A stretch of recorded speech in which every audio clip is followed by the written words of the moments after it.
The man's days all looked the same, yet every morning felt heavier than the one before. He would rise before dawn, sit with a cup of coffee that grew cold in his hands, and stare out the window as though waiting for something he knew would never come. People at work described him as dependable, quiet, perhaps a little too reserved. What they never saw was the shadow he carried, the mistake he could never outrun. Years ago, he had made a choice that changed everything. It wasn't a crime, not something that would make headlines, but it was enough to wound someone he deeply cared for. The memory of that moment replayed in his mind like a broken record, each time reminding him of who he believed he truly was, someone who didn't deserve peace.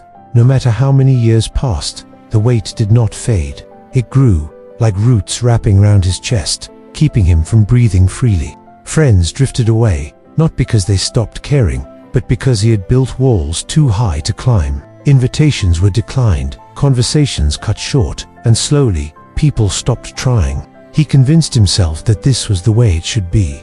To punish himself meant to remain distant, to deny himself joy, to live in silence with the ghost of what he had done. It became a ritual, his quiet suffering, and though it ate away at him, he accepted it as justice. Sometimes, in the stillness of night, he would imagine what his life might have been if he had chosen differently. The laughter he could have shared, the connections he might have nurtured, the warmth he might have known. But the moment always shattered with the same thought. He didn't deserve any of it. Forgiving others seemed simple compared to this. To forgive himself felt impossible, as if it meant excusing something that had no excuse. The world saw a man who lived responsibly, who showed up to work, paid his bills, and minded his own business. But inside, he lived in a prison without walls. He had long stopped searching for a key, certain none existed. All he knew was that the past had carved scars too deep to heal, and that he was destined to carry them for the rest of his life. It was a small act of chance that began to shift his world. One evening, as he returned from work, he saw his elderly neighbor struggling with a box outside her door. She was a retired teacher, a woman with silver hair and eyes that seemed to notice more than most. He offered to help, carrying the box inside. She thanked him warmly, but instead of letting him retreat to his solitude, she invited him in for tea. At first, he resisted. He was not used to lingering in other people's homes, but something in her tone, gentle, steady, almost insistent, made it difficult to refuse. That night, they spoke of small things. Books she loved, the garden she tended, the quiet beauty of evenings. She asked him about his life, and though he answered briefly, she didn't press.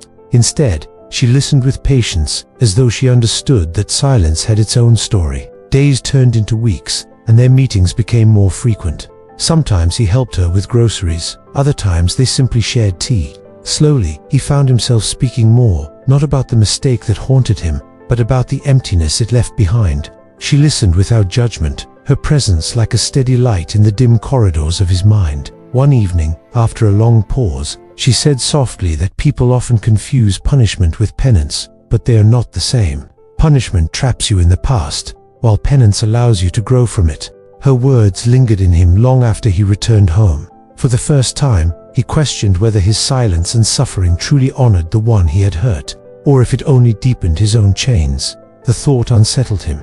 He had believed his guilt was a form of loyalty, a way to keep himself accountable. But perhaps it was only another way of hiding, another way of refusing to live. She never forced his confessions, never asked directly what burden he carried. Instead, she gave him fragments of wisdom, quiet truths born from a lifetime of watching people wrestle with themselves. She told him forgiveness is not about erasing the past, but about reclaiming the present. It does not mean forgetting the harm, but it allows the heart to breathe again. Each word sank deep into the cracks of his broken self. He still felt undeserving, still afraid to let go. But for the first time in years, he wondered if maybe the prison door had never been locked. The night he finally spoke of his past was not planned. The words slipped out, heavy and trembling, as if they had been waiting for years to find air. Sitting at the neighbor's small wooden table, he told her of the choice that had haunted him, of the person he had hurt, and of the endless nights he had punished himself with memories. His voice broke halfway through, his hands shaking as though confessing a crime. She did not react with shock or pity. Instead, she reached across the table, her hand resting gently on his. She said that carrying regret was natural, but chaining oneself to it forever was not the same as honoring it. She reminded him that guilt is meant to guide us back to kindness, not bury us in sorrow.